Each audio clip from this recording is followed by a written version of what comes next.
Which one is better? Lexus is250 versus the Markx 250G. Hey, what's up guys? Today I've got two keys, one to the Lexus is250 and the other to the Markx 250G. So let's take a look at their features and find out which one is better and help you choose where you can spend your hard-earned money.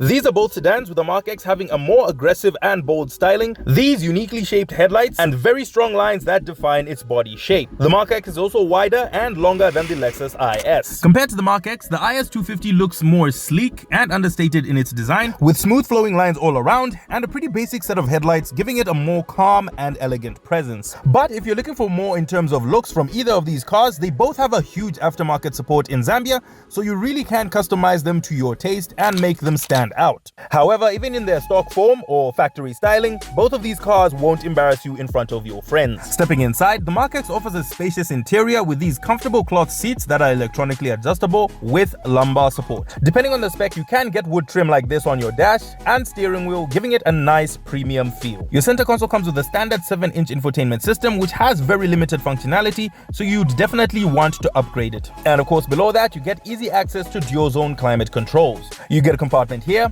another one down here, two cup holders with the ability to remove the divider, deep storage under the armrest where you also find your 12-volt power supply, and this detachable tray on top where you can keep your phone. Stepping inside the Lexus, you get a slightly more compact interior that's functional but doesn't look nearly as premium as the Markx. And the worst thing about shopping for an IS in this generation is finding one that has a good dashboard and door panels. A lot of these cars have terrible sun damage due to the material that was used in manufacturing. Also in this interior, you get these comfortable cloth and leather seats, which are also electronically adjustable with lumbar support, and they also have a heating function. The infotainment system in this obviously also needs an upgrade, and you do get easy access to dual zone climate controls below that. There's a slot here housing a cigarette lighter and ashtray, one cup holder with the option of using the door bins as well, and a similar but much smaller storage under the armrest. Backseat passengers in the IS get pretty limited amount of legroom, especially with the front seat pushed all the way back. The Markx offers significantly more room. Both cars get a decent sized boot that can fit all your groceries and other everyday carries, and both cars do come with a spare tire underneath the floorboard. Under the hood, they both get Toyota's 4GR engine, which is a 2.5-litre naturally aspirated V6, driving the rear wheels through a 6-speed automatic transmission. While the engines are basically the same, the Markx comes with slightly more horsepower, obviously to accommodate its larger size. Both cars have a 0 to 100 speed of around 8.5 seconds and a fuel consumption of around 20 kilometers to a litre. As far as the driving experience, the is250 feels much more fun to drive, giving you sports car vibes with steering and suspension feeling much sharper than the Toyota Markx. The Markx, on the other hand, feels like a spacious luxury sedan with a focus on comfort and smooth driving experience. So if you're looking to maximize space and comfort for both the front and back passengers in a car that has a bold and aggressive look, then the Markx is definitely for you. But if you want something that is more compact with heated seats and a more sporty driving experience,